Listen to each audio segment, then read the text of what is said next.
So one day you're minding your own business navigating the Kessel Run, which some braggart claims to have done in only 12 parsecs. You scoff, remembering that a parsec is a unit of distance, not time, when suddenly your ship powers down and a boarding party is beating down the outside hatch.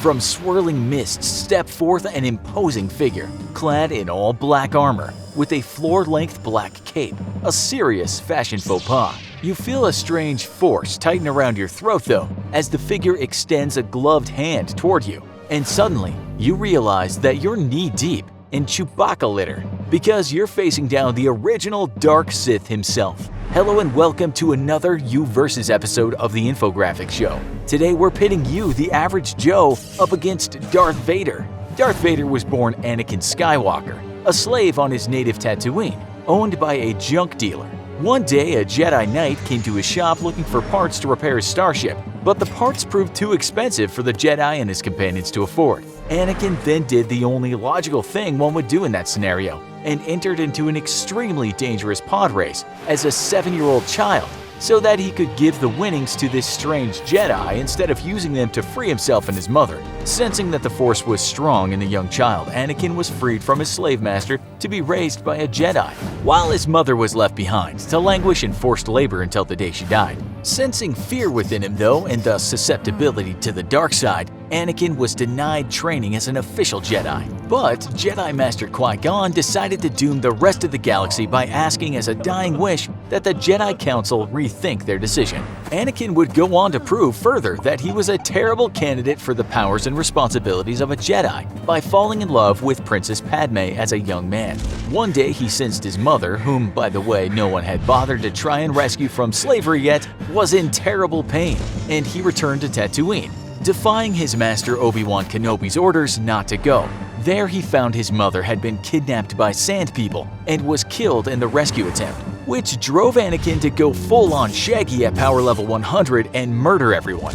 Despite yet another obvious character flaw that made him a terrible candidate to be a Jedi, this time mass murder, the Jedi Council decided it'd be a pretty good idea to go ahead and not just allow him to continue training as a Jedi, but to give him a Padawan.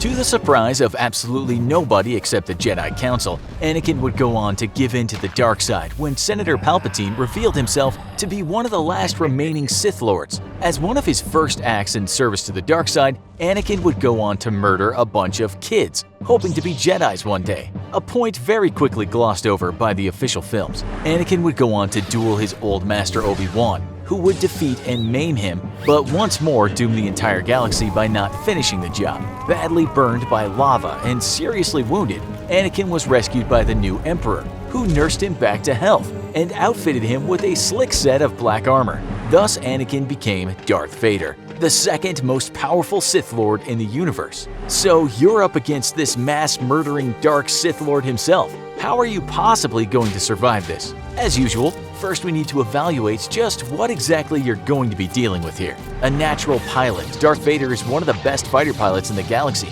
and is able to use a form of precognition to actually predict the movements of his enemy. Whether this is an extent of the Force that somehow allows Vader to glimpse just a few moments into the future is not likely, as Vader does not showcase the same abilities in lightsaber duels. It's likely that Vader is simply an exceptional pilot with exceptional reflexes and can accurately predict what an opponent would do in real life based on the current situation.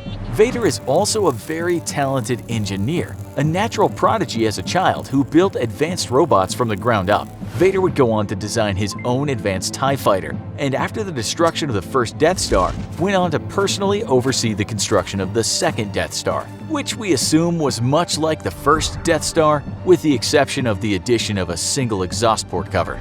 Vader is also an extremely skilled duelist with the lightsaber, honing a natural talent by dueling individual Jedis during the Purge that saw the Jedi Order brought to the very brink of extinction. Because lasers travel even slower than bullets in the Star Wars universe, Vader is practically impossible to kill with a laser blaster, whirling his lightsaber expertly to deflect incoming fire. His greatest power, however, comes from his great mastery of the Force, and before his injuries suffered at the hands of Obi-Wan, it was thought that he possessed already as much as 4/5 of the Emperor's power. Luckily though, the prosthetic limbs he uses as well as the bodily harm suffered limits his power over the Force, as it means his body stores much less midichlorians than if he were fully limbed. He is still quite a powerful master of the Force though, able to use Force Push, Force Repulse, Force Grapple, and his favorite, the Force Choke, mastering this latter technique to a degree greater than any Sith Lord before him. Because of his prosthetics though, Vader is not able to use the fabled Force Lightning, and is in fact very vulnerable to it himself, due to all the hardware that keeps him alive. So you're up against an emotionally tortured former Jedi, with robot limbs, and the ability to choke you to death from across the room. How in the world are you gonna beat him? First, you have to accept that Vader has pretty much no physical weaknesses. His limbs have been almost completely replaced with robotic prosthetics, so if it wasn't bad enough that he wields all kinds of crazy force powers, he is also pretty much super strong to boot. His armor also makes him impervious to small arms fire, and even resists laser blasts and gives some limited protection from explosives. His helmeted visor may limit his field of view, but his situational awareness is greatly enhanced by his mastery of the Force, so forget about trying to get the jump on him. Lastly, because of how much of his body has been replaced with machinery, it's just plain hard to actually hurt Vader, as you're more likely to hit something that's either machine or being kept alive by machines. In short, Vader is one tough cookie. Luckily for you, you're not facing Vader in the Star Wars galaxy, you're facing Vader right here at home in the Milky Way. Due to some unknown property of physics in the Star Wars galaxy, lasers actually travel slower than bullets, and makes them incredibly easy to deflect with Vader's lightsaber. Fortunately, here in the Milky Way, we obey the laws of physics. So your first weapon against Vader is going to be, you guessed it, a laser. Not just any laser though, but the US Navy's ANSEC 3 laser weapon system, otherwise known as LAWS. In service since 2014, the LAWS features a variable yield mode, which enables it to fire with low enough energy to serve as a deterrent weapon meant to temporarily blind personnel, or at high energy outputs which allow it to burn through the engine of a small boat in 2 seconds flat. The weapon can also be used to protect from UAVs and helicopters, incinerating vital components in seconds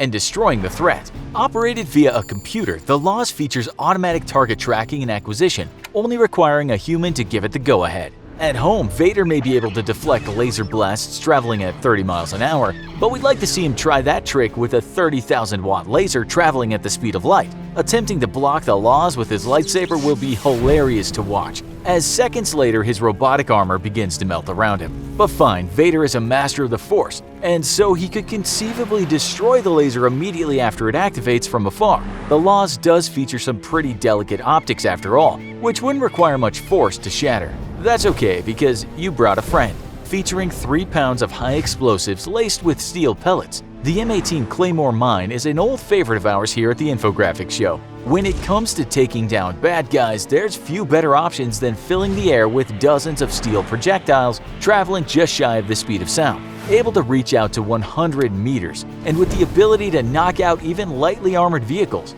The Claymore is a terrifying weapon you never want to be on the wrong side of. And luckily for the dunces of the world, it even features the words "front towards enemy" written across its surface. Showering Vader with dozens of extremely high-speed steel balls is going to very quickly turn the Sith Lord into Swiss cheese, no matter how futuristic his body armor. However, we're willing to concede that Vader's mastery of the Force might just be enough to protect himself, perhaps by carving out a small pocket of protection for himself amidst the incoming high-velocity death. That's why you want to use the 2 weapons in conjunction with each other, making sure that his attention is never truly free enough to handle both threats at once, or just immediately force choke you to death. Maybe, just maybe though, Vader is powerful enough to overcome even these 2 simultaneous threats. That's okay, because we have a backup plan. See, Vader may be more man than machine, but what man is left of him is a huge emotional wreck. He's well known to be an overly emotional fighter, often losing control to his anger, such as when he was testing Luke in order to recruit him, only to completely lose his cool when Luke managed to land a glancing blow and respond by cutting Luke's hand off. Vader's crippling emotional vulnerabilities actually make this less than a fair fight, and to win, all you have to do is make Vader lose his cool and throw him into a murderous rage. We suggest coming up with some choice insults based on his dead wife, or perhaps you want to remind him of how powerless he was to save his slave mother from death. Either way, Vader is going to completely blow his top and come after you in full murder mode, not content to simply force choke you to death, but eager to carve you up with his lightsaber, overcome by grief and anger both. That's when you spring your trap and deliver 700 3.2mm steel balls traveling at 1200 meters a second straight into Vader's face. Vader may be a formidable opponent, but in the end, he's easily overcome by a realistic application of the laws of physics and some schoolyard taunting both. Should Vader ever take his mental health seriously and seek out counseling though, this deathmatch may very quickly go the other way around. Luckily for us in the galaxy, the Empire's medical insurance plans seem to not cover basic grief and trauma counseling. How would you defeat Darth Vader? Be sure to check out our other video, You vs. Babadook. How would you defeat him? Thanks for watching, and as always, don't forget to like, share, and subscribe. See you next time.